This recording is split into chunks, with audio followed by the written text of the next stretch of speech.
안녕하세요. 오늘 여러분과 함께 좀 깊이 살펴볼 이야기는요. 손동원 박사님의 메시지입니다. 네, 이 메시지가 많은 분들께 뭐랄까 큰 울림과 또 어떤 삶의 지혜를 주었다고 알려져 있죠. 네, 맞아요. 이걸 통해 은혜 받고 정말 새로운 삶을 살게 되었다. 이런 분들이 많다고 하더라고요. 음, 오늘 우리가 좀 파고들 핵심 주제는 바로 이것 같아요. 인생에서 겪는 부서짐, 그러니까 영어로 브레이크라고 할 수 있겠죠. 네네. 브레이크. 이게 어떻게 실패나 끝이 아니라 오히려 하나님의 축복, 블레싱으로 이어질 수 있는가, 이 지점입니다. 아, 부서짐이 축복으로요. 보통은 정반대로 생각하기 쉬운데 말이죠. 그렇죠. 계획이 무너지고 관계가 끊어지고 이런 순간들을 보통은 좌절로 보잖아요. 네. 근데 손 박사님은 이걸 오히려 새로운 시작으로 보라고 제안하는 겁니다. 흥미로운 관점이네요. 여기서 그 라틴어 개념을 하나 인용하시는데 프락투라라고요. 프락투라요. 좀 생소한데요. 네, 이게 그냥 부서진다, 파괴된다 이런 뜻만이 아니라요. 오히려 내면의 새로움을 향해서 영적으로 열리는 상태를 의미한다고 설명하세요. 아, 열린다.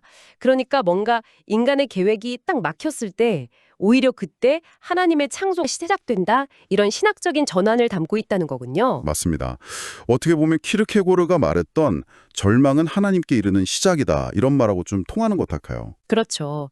모든 게 평탄할 땐 잘 못 느끼다가 네, 오히려 뭔가 단절되고 부서지는 그 순간에 음. 하나님의 음성에 더 귀 기울이게 된다는 점을 강조하시는 거죠. 그래서 오늘 저희가 이 자료들을 통해서 손 박사님이 어떻게 성경 말씀과 신학적 통찰을 가지고 이 부서짐이 축복으로 연결되는 과정을 설명하시는지 그걸 좀 자세히 따라가 보려고 합니다. 네, 좋습니다. 우선 핵심이 되는 성경 구절이 있다고요. 시편 말씀이죠. 네, 맞아요. 시편 34편 18절. 여호와는 마음이 상한 자를 가까이 하시고 충심으로 통회하는 자를 구원하시는도다.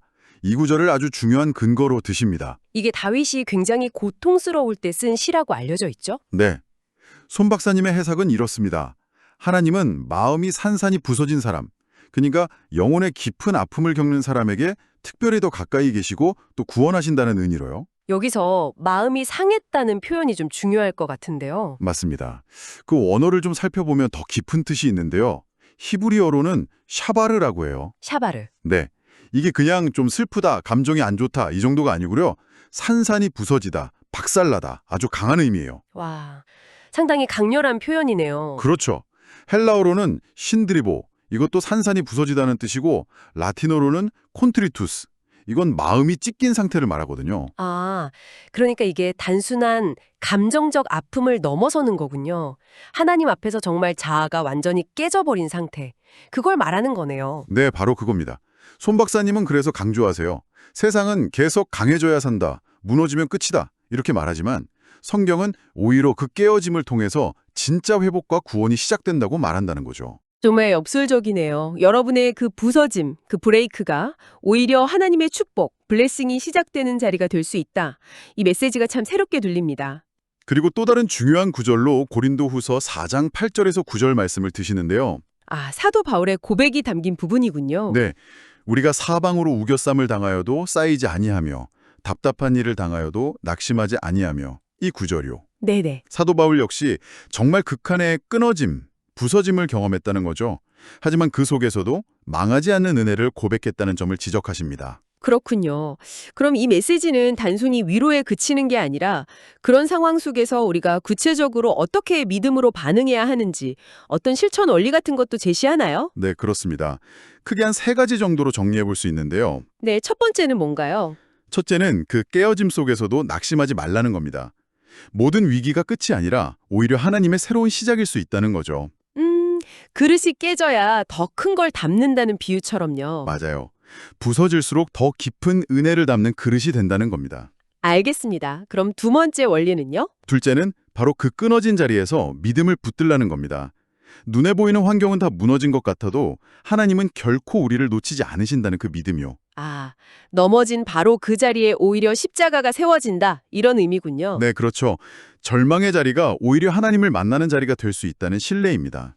마지막 세 번째는 어떤 건가요? 마지막은 그 끊어짐을 새로운 사명의 자리로 삼으라는 겁니다. 끊어짐이 사명이 된다고요? 좀 의외인데요? 네. 자신의 그 아픔과 실패의 경험이 역설적으로 다른 누군가에게는 소망을 주고 위로를 건네는 통로, 즉 사명의 언어로 바뀔 수 있다는 거예요. 아, 상처 입은 치유자, 뭐 이런 개념과도 연결될 수 있겠네요. 정확합니다. 자신의 실패가 누군가에게 희망의 증거가 될 수 있다는 거죠. 들어보니까 결국 손동원 박사님의 메시지는 삶의 프락투라, 그 부서짐의 경험이 우리를 끝내는 게 아니라는 거네요. 그렇죠. 오히려 그게 하나님의 손길이 우리를 새롭게 다시 빚어가시는 시작점이라는 걸 보여주는 거죠. 신학자 헨리 나우엔도 비슷한 말을 했죠. 하나님께 쓰임받기 위해선 먼저 부서져야 한다고요. 네, 맞아요. 그 통찰과도 깊이 연결됩니다. 핵심은 깨어짐이 하나님의 새로운 창조를 위한 빈 도화지 같은 게 된다는 거죠. 그렇군요. 그래서 오늘 이 메시지를 듣고 계신 여러분, 혹시 지금 삶에서 어떤 어려운 끊어짐이나 부서짐 가운데 계시다면요. 네. 바로 그 자리가 절망의 끝이 아니라 어쩌면 하나님의 특별한 은혜와 회복이 시작될 수 있는 지점일 수 있다는 소망, 이 관점을 이 자료가 제시하고 있는 겁니다. 마지막으로 이런 질문을 던져보게 되네요. 우리가 보통 상처가 생기면 그 치유에만 집중하잖아요. 어떻게든 빨리 없애려고 하고. 네, 그렇죠. 덮으려고 하고.